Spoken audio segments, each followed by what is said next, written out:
Hey guys, कैसे हैं आप सब। I hope you are doing well. I am Sandeep, welcome to C circle. तो हम लोग डिस्कस कर रहे थे यूपीपीसीएस 2020 टेस्ट सीरीज, ठीक है। और ये DIS की टेस्ट सीरीज चल रही है। टेस्ट नंबर 8 का ये सेकेंड पार्ट है, ठीक है। इसका फर्स्ट पार्ट आ चुका है। इससे पहले हम लोगों ने 7 टेस्ट सॉल्व कर लिए। अगर आप लोगों ने नहीं देखे हैं तो मैंने उनकी प्लेलिस्ट बना दी है, आप यूट्यूब चैनल के प्लेलिस्ट में जाके आप देख सकते हैं उसको, ठीक है। तो और अगर इसकी PDF आप लोगों को चाहिए तो टेलीग्राम का लिंक नीचे दिया गया है वीडियो के, आप उसे ज्वाइन कर लीजिए। वहाँ आपको सारी PDF प्रोवाइड करा दी जाती है, ठीक है। तो वहाँ से आप इसको रिवाइज कर सकते हैं, ठीक है। चलते हैं क्वेश्चन नंबर 26 पे। इसमें कहा गया है कि गन्ने के उचित एवं लाभकारी मूल्य को मंजूरी कौन प्रदान करता है। तो फर्स्ट है CACP, और B है कृषि उत्पादन विपणन समिति, C है कि आर्थिक मामलों की मंत्रिमंडल समिति, और थर्ड D ऑप्शन है कि भारतीय खाद्य संरक्षा और मानक प्राधिकरण। तो इसका C ऑप्शन सही है। आर्थिक मामलों की जो मंत्रिमंडल समिति होती है, यही जो है हमको गन्ने के लिए उचित और लाभकारी मूल्य FRP जो है कि मंजूरी प्रदान करवाती है। और CAPCP है, ये जो है जो MSP के अंतर्गत जो फसलें आती हैं उनकी रिकमेंडेशन देती है, ठीक है। चलते हैं नेक्स्ट क्वेश्चन में। इसमें कहा गया है कि निम्नलिखित में से कौन सा ही सुमेलित है। तो फर्स्ट है कि परम भागवत की उपाधि जो थी तो चंद्रगुप्त प्रथम, इलाहाबाद स्तंभलेख स्कंदरगुप्त, और 4 अश्वमेध यज्ञ प्रवरसेन। तो ये जो ये वाला हमारा गलत है, क्योंकि ये चंद्रगुप्त प्रथम नहीं थे। परम भागवत की जो उपाधि ली थी ये चंद्रगुप्त सेकेंड थे, ठीक है। और ये इलाहाबाद प्रशस्ति ये समुद्रगुप्त से संबंधित है। और 4 अश्वमेध यज्ञ जो है ये प्रवरसेन प्रथम ने करवाए थे। ये दोनों सही हैं, तो हमारा B ऑप्शन सही हो गया, 2 और 3, ठीक है। चलते नेक्स्ट क्वेश्चन में। निम्नलिखित में से कौन सा एक प्लिनी द एल्डर नामक रोमन लेखक की रचना है। तो फर्स्ट है लाइफ ऑफ वेन्संग, द हिस्ट्रीज, और द नेचुरल हिस्ट्री, और इनमें से कोई नहीं। तो C ऑप्शन सही है का जो नेचुरल हिस्ट्री है या प्लिनी ऑफ द एल्डर नामक रोमन लेखक की रचना है, ठीक है। तो इसने इंडिया के बारे में इसमें लिखा था। तो चलते नेक्स्ट क्वेश्चन में। मध्यकालीन भारत में हुए निम्नलिखित किन युद्धों में बहमनी साम्राज्य के 4 मुस्लिम राज्यों ने विजयनगर को परास्त कर दिया था। तो फर्स्ट है असीरगढ़ का युद्ध, B है तालीकोटा का युद्ध, और C है चंद्रावर का युद्ध, D है खनवा का युद्ध। तो इसका B ऑप्शन सही है। जो ये तालीकोटा का युद्ध है, इसी में जो है विजयनगर साम्राज्य के हराया था बहमनी साम्राज्य के लोगों ने। और ये हुआ था 1900 ये हुआ था जो तुम्हारा जो देखने को मिला था कि कब हुआ था, तो ये 1565 में देखने को मिला था युद्ध, ठीक है। और इसी को राक्षसी तगड़ी का युद्ध भी बोलते हैं, और इसी को बन्नी हट्टी का युद्ध भी बोलते हैं, ठीक है। तो 1565 में याद रख सकते हैं आप लोग। चलते हैं नेक्स्ट क्वेश्चन पे। इसमें कहा गया है कि मुगल काल में अथर्ववेद का फारसी में अनुवाद किया था, मतलब किसने किया था। फर्स्ट है कि अब्दुल कादिर बदायूनी, B है मोहम्मद खां, और C है कि इब्राहिम सरहिंदी, और D है नकाबी खां।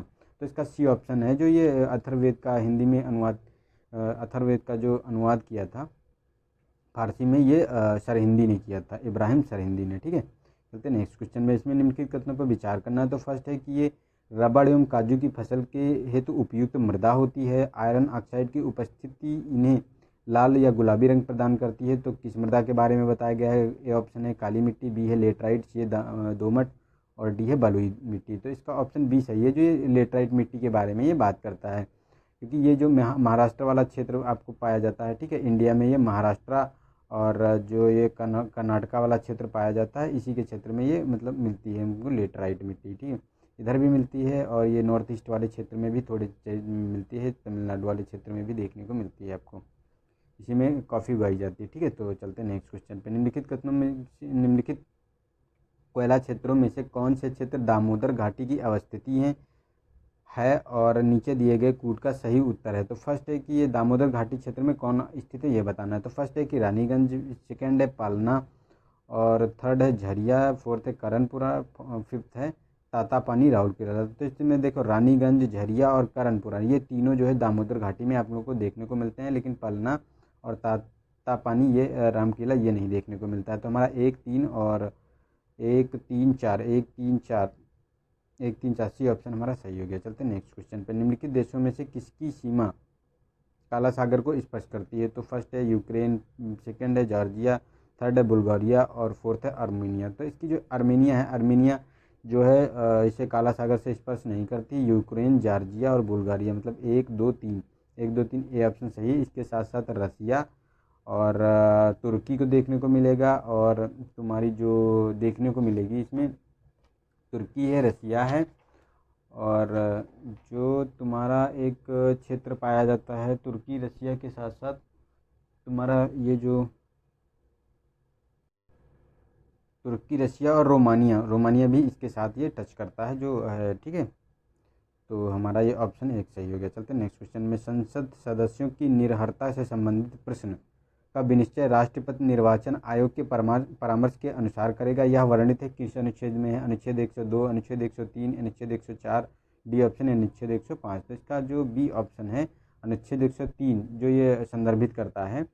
तो इसमें जब निर्वाचन आयोग परामर्श देता है तब वो इसका राष्ट्रपति अंतिम जो है उसका विनिश्चय अंतिम होता है कि उसकी सदस्यता को ख़त्म करना है या नहीं, तो ये उसके बारे में बात करता है, ठीक है। चलते हैं नेक्स्ट क्वेश्चन पे। इसमें कहा गया है कि भारतीय संविधान में पंचायती राज की स्थापना संविधान के एक सूची में की गई है। तो फर्स्ट है कि भाग भाग 11 भाग 9 अनुसूची 11 और भाग 9A अनुसूची 12 भाग जो 9 अनुसूची 12 और भाग तुम्हारा है 9 का अनुसूची 11। तो इसका ऑप्शन जो हमारा सही है ए वाला सही है कि जो इसमें भाग 9 और अनुसूची 11 में इसका प्रोविज़न किया गया है और इसे जोड़ा गया था जो 73वां संविधान संशोधन हुआ था हमारा 1993 में, ठीक है। 1993 में देखने को मिले था। इसी के अंतर्गत जो है पंचायती राज्यों को जो संवैधानिक दर्जा प्रदान किया गया था। और जो 74वां संविधान संशोधन हुआ था इसमें जो है नगर पंचायत को संवैधानिक दर्जा प्रदान किया था और इसको जो है भाग जो अनुसूची 11 में इसका उल्लेख किया गया है, ठीक है। अनुसूची 11 में नगर पंचायत का, ठीक है। तो ये वाला हमारा ऑप्शन ए सही हो जाएगा, भाग 9 अनुसूची 11, ठीक है। तो चलते हैं नेक्स्ट क्वेश्चन पे। इसमें कहा गया है कि राज्य वित्त आयोग के संबंध में निम्नलिखित कथनों में से कौन सत्य है ये बताना है। तो फर्स्ट है कि यह एक संवैधानिक संस्था है। इसका गठन राष्ट्रपति के द्वारा प्रत्येक 5 वर्ष पर किया जाता है। इसके गठन का प्रावधान 243 आई में वर्णित है। तो ये तीनों स्टेटमेंट जो है हमारी सही है क्योंकि ये संवैधानिक संस्था है, क्योंकि आर्टिकल दिया हुआ है देखो। और ये और नहीं, ये सेकेंड हमारा गलत है क्योंकि ये राष्ट्रपति नहीं करता, ये तो हमारा राज्यपाल करता है, ठीक है। ये हमारा राज्यपाल करता है, तो ये राष्ट्रपति नहीं करता। राष्ट्रपति तो जो केंद्र का है हमारा 280 के अंतर्गत जो फिनांस आयोग है, कमीशन है, उसका जो है गठन करता है, ठीक है। तो ये हमारा गलत हो गया, लेकिन ये 5 वर्ष के लिए राज्यपाल इसका गठन करता है और इसके गठन का प्रावधान 243 में वर्णित किया गया है। तो हमारा 2 और मतलब 1 और 3 सही हो गया। तो 1 और 3 डी ऑप्शन हमारा सही हो गया इसमें, ठीक है। और ये करता क्या है कि जो पंचायती राज होते हैं उनकी वित्तीय स्थिति की समीक्षा करता है, ठीक है। उनके बारे में बात करता है और वित्त आवंटन की सिफारिश भी करता है कि किस क्षेत्र में दिया जाना चाहिए, ठीक। चलते नेक्स्ट क्वेश्चन में। निम्नलिखित युग्मों में से कौन सा एक सही सुमेलित नहीं है, तो ये बताना है। तो फर्स्ट है कि प्रावधान दिए गए हैं और अनुच्छेद दिए गए हैं। तो फर्स्ट है कि बच्चों के लिए मुक्त एवं अनिवार्य शिक्षा आर्टिकल 45 और राष्ट्रपति के अध्यादेश जारी करने की शक्ति 123, कार्य करने हेतु सही और मानवीय स्थिति 42 आर्टिकल 42 में और कार्य का अधिकार 43। तो ये गलत है डी ऑप्शन, क्योंकि कार्य का अधिकार ये 43 में नहीं दिया गया है। ये दिया गया है कुछ मामलों में जो कार्य है, कार्य करने का अधिकार और जो हमारी शिक्षा का अधिकार है और जो सार्वजनिक सहायता पाने का अधिकार है, ये 3 जो इसका उल्लेख आर्टिकल 42 में ही नहीं, आर्टिकल 41 में इसका किया गया है, ठीक है। 42 में तो ये किया गया है कार्य करने है तो सही मानवीय स्थिति, और 41 में इनका किया गया है कि कुछ मामलों में कार्य का अधिकार और शिक्षा और सार्वजनिक सहायता पाने का अधिकार, ठीक है। तो आर्टिकल 41 याद रख सकते हैं। चलते हैं नेक्स्ट क्वेश्चन पे। निम्नलिखित में से कौन सही सुमेलित नहीं है ये बताना है। तो जलधाराएं दी गई हैं और प्रकार दिए गए हैं। फर्स्ट है कनारी की धारा ठंडी धारा, बेगुला की गर्म और अगुलहास की गर्म, ग्रीनलैंड की धारा ठंडी धारा। तो इसके बारे में बताना है। तो इसका बी ऑप्शन हमारा जो है गलत है, क्योंकि ये जो बेगुला की धारा है ये गर्म नहीं है, ये ठंडी धारा आपको देखने को मिलेगी, ठीक है। तो ये हमारा सही नहीं है, बाकी ये सारे सुमेलित हैं हमारे, ठीक है। चलते हैं नेक्स्ट क्वेश्चन पे। इसमें कहा गया कि जलवायु परिवर्तन सूचकांक CCPI प्रदर्शित किया जाता है UNEP द्वारा, बी ऑप्शन UNFCCC द्वारा और सी जर्मनवाद द्वारा, डी है कि विश्व मौसम विज्ञान संगठन द्वारा। तो इसका सी ऑप्शन सही है, जर्मनवाद द्वारा जो जलवायु परिवर्तन सूचकांक है ये प्रदर्शित किया जाता है, मतलब प्रकाशित किया जाता है। चलते नेक्स्ट में सूची 1 को सूची 2 से मिलान करने। तो रामसर स्थल दिए गए हैं, राज्य दिए गए हैं। तो इसमें बताना है कि कौन सुमेलित है, मतलब सुमेलित करना है इनको। तो इसका जो फर्स्ट है, देखो जो ये सोमोरिर है ये जम्मू कश्मीर में आपको देखने को मिलेगा। दिपेरी बील की बात करें तो ये असम में तुमको देखने को मिलेगा। हर के बांध, हर के झील है पंजाब में, और पॉइंट कैलिमरे तमिलनाडु में है। तो इसका हो गया 2-1-4-3, तो 2-1-4-3, तो हमारा देखो ए ऑप्शन सही हो गया। ठीक है, चलते हैं नेक्स्ट क्वेश्चन पे। इसमें कहा गया जनगणना 2011 के संदर्भ में निम्नलिखित में से कौन सही सुमेलित है ये बताना है। तो फर्स्ट है 60+ आयु की सर्वाधिक जनसंख्या वाला राज्य केरल है, और न्यूनतम पुरुष साक्षरता वाला राज्य राजस्थान है। सर्वाधिक 10 की वृद्धि जनसंख्या वृद्धि दर है तो 1961 से 71 में हुई है।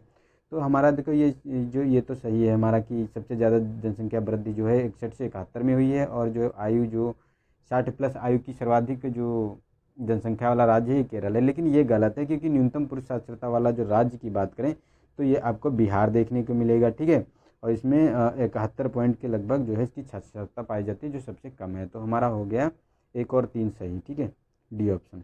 चलते हैं नेक्स्ट क्वेश्चन पे। सूची 1 को सूची 2 से मिलान करना है। तो इसमें देखो विटामिन दिए गए हैं, रासायनिक नाम दिए गए उनके हैं। तो इसमें देखो B2 के बारे में जो बात करता है, तो B2 का देखो है राइबोफ्लेविन, इसको बोला जाता है। ठीक है, और विटामिन K की बारे में बात करें तो इसे फ्लूकिनोन बोला जाता है। और विटामिन 12 की बात करें तो ये साइबोकोबाल्मिन, और विटामिन ई टोकोफेरल। तो इसका 3-1-4-2, 3-1-4-2, देखो डी ऑप्शन हमारा सही हो गया। चलते नेक्स्ट क्वेश्चन पे। इसमें कहा गया कि निम्नलिखित में से कौन सा प्रोटीन माइटोकॉन्ड्रिया में पाया जाता है। तो ए ऑप्शन ग्लोबिन, बी है कोलेजन, और सी है साइटोक्रोम, और डी हिस्टोन। तो इसका सी ऑप्शन सही है, जो साइटोक्रोम है ये पाया जाता है आपका माइटोकॉन्ड्रिया में, और यह एक हिपोप्रोटीन होता है। ठीक है, हिपोप्रोटीन की श्रेणी का प्रोटीन होता है, और ये करता क्या है, ये करने का काम होता है इसमें जो ये इसका मुख्य कार्य होता है जो जैविक इलेक्ट्रॉन होते हैं माइटोकॉन्ड्रिया में, उसका स्थानांतरण करता है। ठीक है, चलते हैं नेक्स्ट में। इसमें कहा गया निम्नलिखित में से कौन इसमें सुमेलित नहीं है, तो ये बताना है। तो फर्स्ट है कि पपीता, बिटानिन, सेब, कैरोटीन, चुकंदर, कैरकाजंथिन, और हल्दी जंतोफिल। तो इसका डी ऑप्शन सही है, जो ये हल्दी है इसका जो जंतोफिल होता है, लेकिन ये किसी कोई सम्मिलित नहीं है, क्योंकि चुकंदर में जो है विटामिन पाया जाता है, पिगमेंट जो होता है, और से ये तुम्हारे पपीता में कैरकाजंथिन और कैरोटीन ये गाजर में पाया जाता है, सेब में एंथोसाइनिन पाया जाता है। ठीक है, तो ये हमारे गलत था और सारे हो गए। नेक्स्ट है तो पूंजीगत व्यय के संबंध में निम्नलिखित में दिए गए कौन से कथन सत्य हैं। तो इससे सरकार के वित्तीय उत्तरदायित्व में ह्रास होता है, भौतिक परिसंपत्तियों का निर्माण नहीं होता है। तो नहीं, इसमें भौतिक संपत्तियों का निर्माण होता है, और जो उत्तरदायित्व होता है उसका मतलब वित्तीय उत्तरदायित्व कम हो जाता है।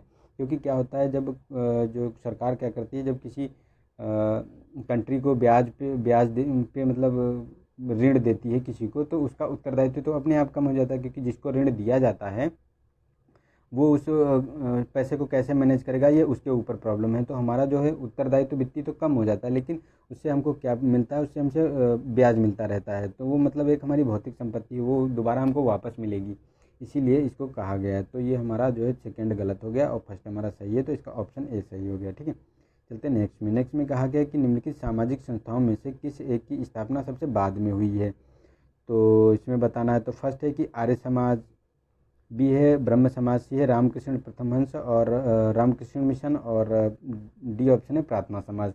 तो इसमें सी ऑप्शन सही है, जो रामकृष्ण मिशन है इसी की स्थापना जो है सबसे बाद में हुई थी 1897 में। ठीक है, इसकी विवेकानंद ने इसकी स्थापना की थी। और प्रार्थना समाज की बात करें तो इनकी जो स्थापना 1867 में हुई थी। इसकी स्थापना आत्माराम पांडुरंग ने की थी, और ब्रह्म समाज की स्थापना 1828 में हुई थी। इसकी स्थापना राजा राम मोहन राय ने की थी। और आर्य समाज की बात करें तो 1875 में इसकी स्थापना हुई थी मुंबई में। ठीक है, इसकी स्थापना स्वामी दयानंद सरस्वती ने की थी। चलते हैं नेक्स्ट क्वेश्चन पे। इसमें कहा गया कि वह इतिहास और पुरातत्व का विद्वान था। 1904 में उसने एक अधिनियम पारित किया जो प्राचीन स्मारकों की रक्षा से संबंधित उपयुक्त कथन से संबंधित है। तो उपयुक्त कथन से कौन संबंधित है? फर्स्ट है लॉर्ड इरविन, लॉर्ड कर्जन, और सी ऑप्शन है लॉर्ड हार्डिंग, डी इनमें से कोई नहीं। तो इसका बी ऑप्शन सही है, जो है लॉर्ड कर्जन था, इसी ने जो है अधिनियम पारित किया था, और इसने प्राचीन स्मारकों की मरम्मत के लिए 50,000 पाउंड भी निर्धारित किए थे कि उनका विकास किया जाए। ठीक है, तो चलते नेक्स्ट क्वेश्चन पे। इसमें कहा गया कि 1908 में हुए बर्रा डकैती कांड का नेतृत्व प्रदान किया था। तो सूर्य सेन ने, प्रफुल्ल चाकी, पुलिन बिहारी दास, खुदीराम बोस। तो इसका सी ऑप्शन सही है, जो पुलिन बिहारी दास थे इन्होंने ही बर्रा डकैती का नेतृत्व किया था। नेक्स्ट है कि पांड्य राज्य के संबंध में निम्नलिखित कथनों में से कौन सत्य है ये बताना है। तो फर्स्ट है, उन्होंने 26 ईसा पूर्व में रोम साम्राज्य में एक दूत भेजा था। इनकी राजधानी मदुरई थी। थर्ड है कि मीनाक्षी मंदिर का निर्माण इन्होंने कांचीपुरम में करवाया था। तो ये गलत है, कांचीपुरम में नहीं, इन्होंने मदुरई में इसकी स्थापना करवाई थी मीनाक्षी मंदिर की। ठीक है, तो हमारा फर्स्ट और सेकेंड सही हो गया, ए ऑप्शन। चलते नेक्स्ट क्वेश्चन पे। निम्नलिखित में से कौन सा संसद को केंद्र एवं राज्य दोनों के लिए नई अखिल भारतीय सेवाओं का सृजन हेतु अधिकृत है? तो राज्यसभा, लोकसभा, राष्ट्रपति, उच्चतम न्यायालय का न्यायाधीश। तो ये ऑप्शन सही है। जो ये राज्यसभा है यही इसके बारे में बात करता है और इसका उल्लेख आर्टिकल संविधान के आर्टिकल 312 में किया गया है कि अगर किसी नई अखिल भारतीय सेवा का सृजन करना है तो राज्यसभा विशेष बहुमत से प्रस्ताव पारित करे, तभी जो है संसद जो है कानून उस पर बना सकती है। ठीक है, तो ये चीज़ आप याद रख सकते हैं। और ये हमने 25 क्वेश्चन पूरे कर लिए। इसका थर्ड पार्ट जो है कल 25 क्वेश्चन आपको मिल जाएंगे। अगर ऐसे ही डेली बेसिस पे आपको 25-25 मिलते रहेंगे, तो आप इसके लिए निश्चिंत रहिए, पढ़ाई करते रहिए, अपना एंजॉय करते रहिए अच्छे से, और कोरोना वायरस से थोड़ा सा बच के रहिए। बाहर निकलिए तो थोड़ा सा अच्छा जो है सेफ्टी के साथ निकलिए। ठीक है, तो आज के लिए इतना ही। और वीडियो पसंद आया हो गाइस तो एक लाइक तो बनता ही है, एक लाइक और एक शेयर। और वीडियो देखने के लिए थैंक यू। मिलते हैं नेक्स्ट वीडियो में, तब तक के लिए नमस्कार, जय हिंद, जय भारत।